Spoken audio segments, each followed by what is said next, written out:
ایک گدھا روتا ہوا افسردہ حال میرے حضور علیہ الصلوۃ والسلام کی خدمت میں حاضر ہوا. حاضر ہو کر ایک دم رونے لگا، چیخنے لگا، تڑپنے لگا. میرے کریم نبی علیہ الصلوۃ والسلام نے فرمایا گدھے، اور تجھے کس نے مارا ہے؟ کسی نے تجھ پر ظلم کیا ہے؟ کیوں رو رہا ہے؟ تو اس گدھے نے عرض کی حضور میں ایک نسلی گدھا ہوں، میں ایک خاندانی گدھا ہوں. میرے حضور علیہ الصلوۃ والسلام نے فرمایا وہ کیسے؟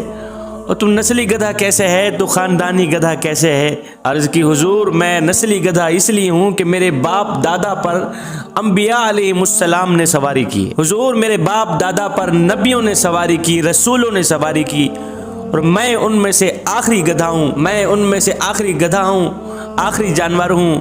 اور آپ رسولوں میں سے آخری رسول ہیں، نبیوں میں سے آخری نبی ہیں. حضور آپ میرا مقام بڑھا دیں، میری قیمت بڑھا دیں، مجھے دوسرے گدھوں سے اعلیٰ تر بنا دیں. حضور آپ مجھے اپنے پاس ہی رکھ لیں. حضور اپنی خدمت کا شرف مجھے دے دیں، اپنی نوکری کا شرف مجھے دے دیں.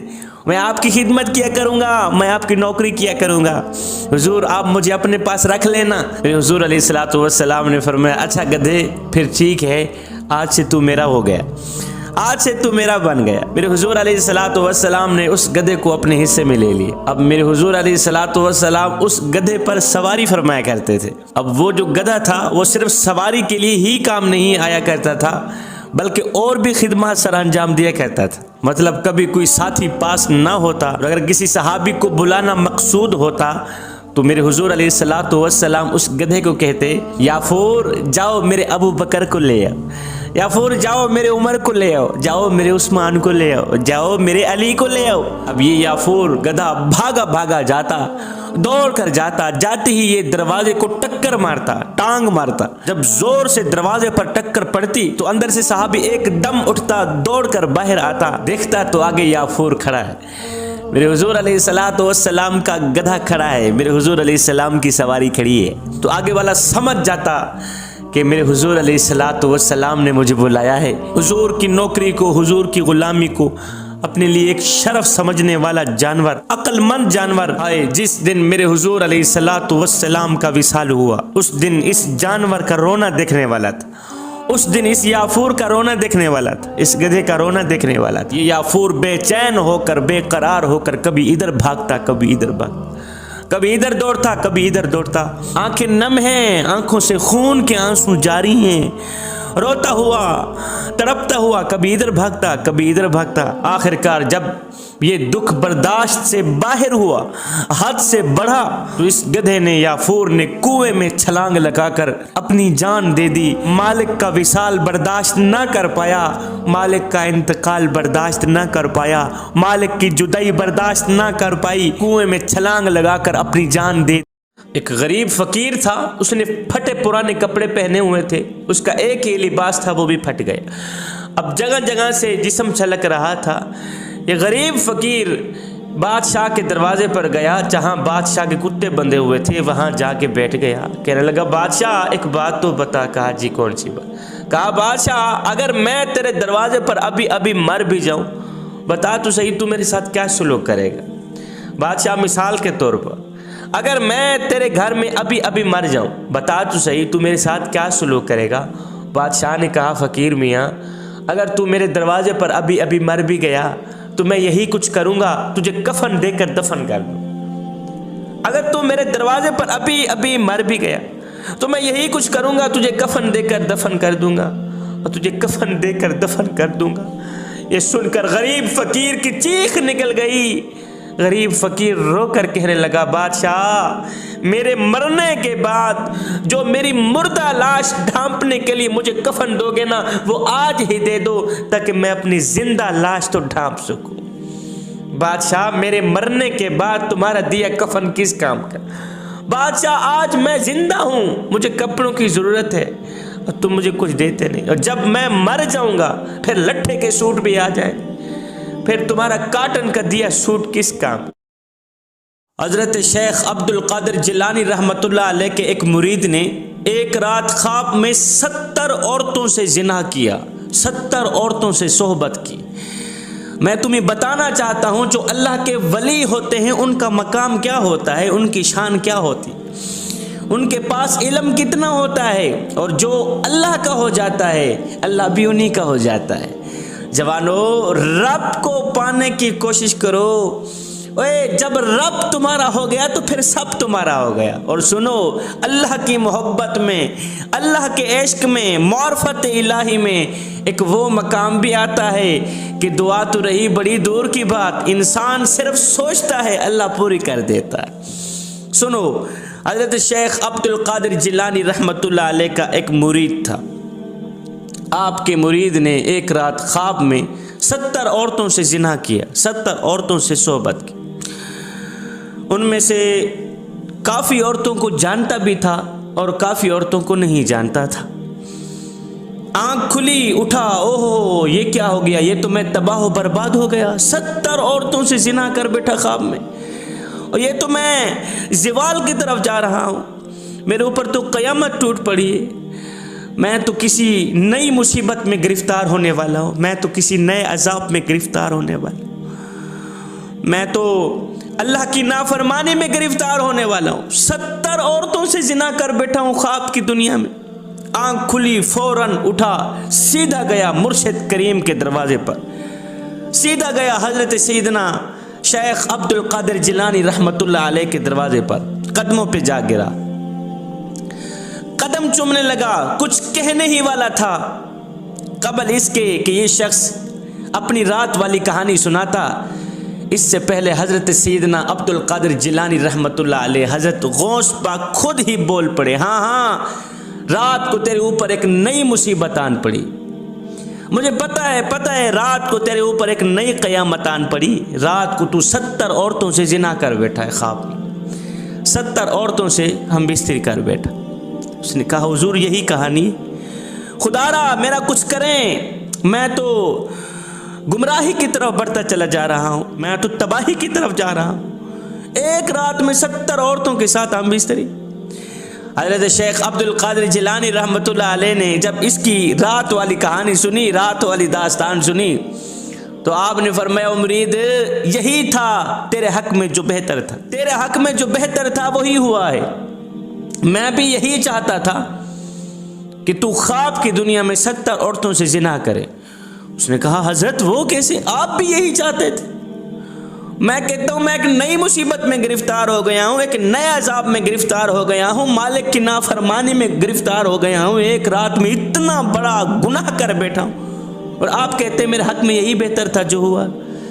حضرت وہ کیسے؟ حضرت شیخ عبد القادر جیلانی رحمۃ اللہ علیہ نے آگے جو جواب دیا، اللہ اکبر، آپ نے فرمایا مرید محبت کرنے والے، عقیدت رکھنے والے، دراصل کہانی یہ ہے، ماجرا یہ ہے، ایک دن میں مناجات کے دوران میری نظر لوح محفوظ پر پڑی، اللہ سے مناجات کے درمیان میری نظر لوح محفوظ پر پڑی، تو میں نے دیکھا کہ میرا ایک مرید ایک ہی رات میں 70 عورتوں سے زنا کرے گا، وہ کوئی اور مرید نہیں تھا، وہ تیرا ہی نام لکھا ہوا تھا، لوح محفوظ پر تیرا ہی نام لکھا ہوا تھا کہ تو ایک رات میں 70 عورتوں سے زنا کرے، ایک ہی رات میں 70 عورتوں سے صحبت کرے۔ جب میں نے تیرا نام لکھا دیکھا تو میں پریشان سا ہو گیا کہ ہو میرا مرید غوث اعظم سے عقیدت رکھنے والا ہو، سید سے عقیدت رکھنے والا ہو، اور ایک رات میں 70 عورتوں سے زنا کر کے جائے سیدھا جہنم میں، یہ مجھ سے گوارا نہیں ہوتا۔ اسی وقت میں نے دونوں ہاتھ اٹھائے، عرض کی میرے کریم رب تو میرے مرید پہ کرم فرما، تو میرے مرید پہ رحم فرما، میرا مالک یہ کچھ بھی ہے تیرے حضور کی آل سے محبت تو رکھتا ہے نا، تیرے کریم نبی کی آل سے عشق تو کرتا ہے نا، مودت تو کرتا ہے نا، مالک تو میرے مرید کے حال پہ کرم فرما، رحم فرما۔ اے بندے، اللہ تعالیٰ نے تیرے اوپر اتنا کرم فرمایا، اتنا رحم فرمایا ہے کہ تو نے جو سچ میں 70 عورتوں سے زنا کرنا تھا وہ خواب کی دنیا میں ہی کر دیا ہے، اللہ نے سچ کو خواب میں منتقل کر دیا۔ یہ ہے اللہ والوں کی شان، یہ ہے اللہ والوں کا مقام۔ عرب میں ایک سخی عورت رہا کرتی تھی جس کا نام ام جعفر تھا۔ وہ اللہ کے لیے لوگوں میں ایسے تقسیم کرتی تھی جسے دائیں ہاتھ سے دیتی تھی بائیں ہاتھ کو پتہ بھی نہیں چلتا تھا۔ اس طرح کی سخیہ عورت تھی۔ ایک دن یہ ایک راستے سے گزر رہی تھی، وہاں دو اندھے بیٹھے ہوئے تھے، دو نابینے بیٹھے ہوئے تھے۔ یہ دونوں صدا لگا رہے تھے۔ دونوں کی صدا یہ تھی، ایک کہتا مولا مجھے اپنے فضل و کرم سے روزی عطا کر، مولا مجھے اپنے فضل و کرم سے روزی عطا کر۔ دوسرا اندھا کہتا مولا مجھے ام جعفر کا بچا ہوا عطا کر۔ اب ام جعفر اسی راستے سے گزر رہی تھی۔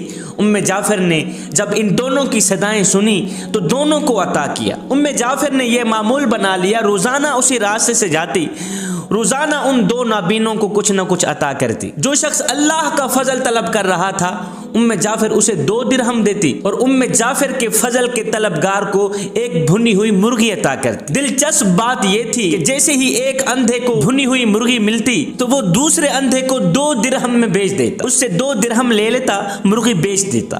اب کئی دنوں تک یہ سلسلہ چلتا رہا۔ ام جعفر اپنے فضل کے طلبگار کو ایک بھنی ہوئی مرغی عطا کرتی اور اللہ کے فضل کے طلبگار کو 2 درہم عطا کرتی۔ یہ سلسلہ کئی دنوں تک چلتا رہا۔ ایک دن ام جعفر اس اندھے کے پاس آئی، اس نابینے کے پاس آئی جو ام جعفر کے فضل کا طلبگار تھا۔ آ کر کہا او اندھے مجھے بتا کیا تمہیں 100 دینار ملے ہیں؟ اندھا حیران ہو گیا، کہا نہیں مجھے تو نہیں ملے، مجھے تو ایک بھنی ہوئی مرغی ملتی تھی، وہ مرغی میں دوسرے اندھے کو 2 درہم میں بیچ دیتا تھا۔ ام جعفر نے کہا او اندھے جو اللہ کے فضل کا طلبگار تھا میں اسے 2 درہم دیتی اور تمہیں بھنی ہوئی مرغی میں 10 دینار ڈال کر دیتی، او نادان میں تو تمہیں ہر مرغی میں 10 دینار ڈال کر دیتی تھی اور تو وہ 10 دینار نکالے بغیر 2 درہم میں بیچ دیتا تھا۔ یہ سنتے ہی اندھے نے چیخ ماری، ایک زوردار چیخ ماری، اپنا سر پیٹنا شروع کر دیا، کہنے لگا ہائے میں مارا گیا، میں لوٹا گیا، ہائے میری کم بختی، ہائے میری بدبختی، کاش کہ میں وہ مرغی 2 درہم میں نہ بیچتا، میرے 10 درہم مجھے بچ جاتے اور مرغی بھی بچ جاتی۔ یہ سن کر ام جعفر نے کہا یقیناً اللہ کا فضل طلب کرنے والا کامیاب ہوا، اللہ کا فضل و کرم طلب کرنے والا کامیاب ہوا اور انسانوں کے فضل کا طلبگار ناکام ہوا۔ 1200 سال پہلے انتقال ہوا تھا حضرت رابعہ بصری کا، 1200 سال پہلے وصال ہوا تھا، وفات ہوئی تھی حضرت رابعہ بصری کی۔ سنو آج بھی حضرت رابعہ بصری کا نام زندہ ہے، آج بھی حضرت رابعہ بصری کا نام باقی۔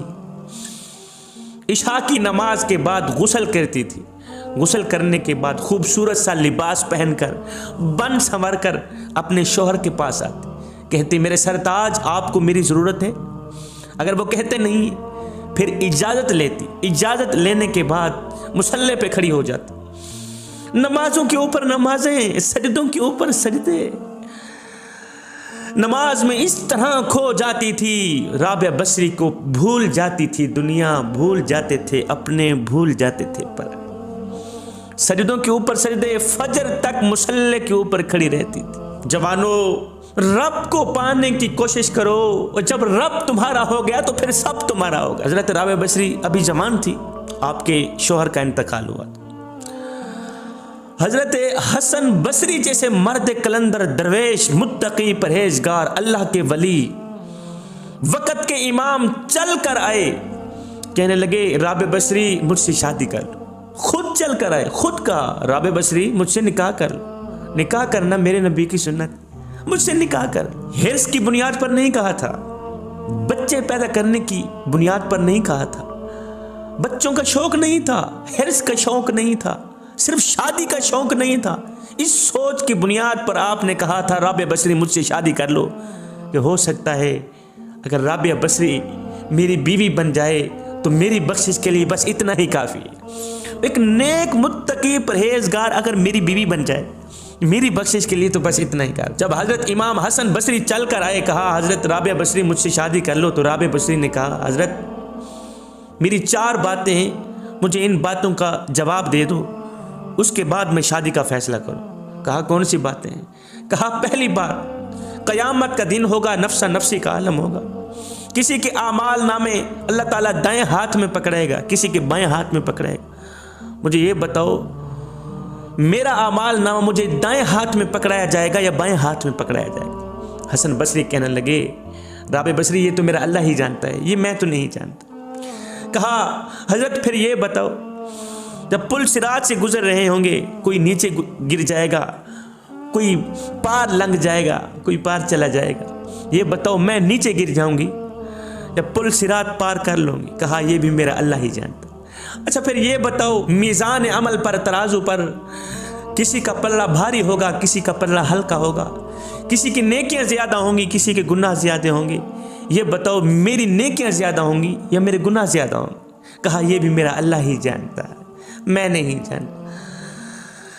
کہنے لگی حضرت اگر یہ سب کچھ میرا اللہ جانتا ہے تو پھر جائیں، مجھے اس وقت کی تیاری کرنے دیں، مجھے ان 4 چیزوں کی تیاری کرنے دیں، مجھے ان 4 باتوں کی تیاری کرنے دیں، میرا وقت ضائع نہ کریں۔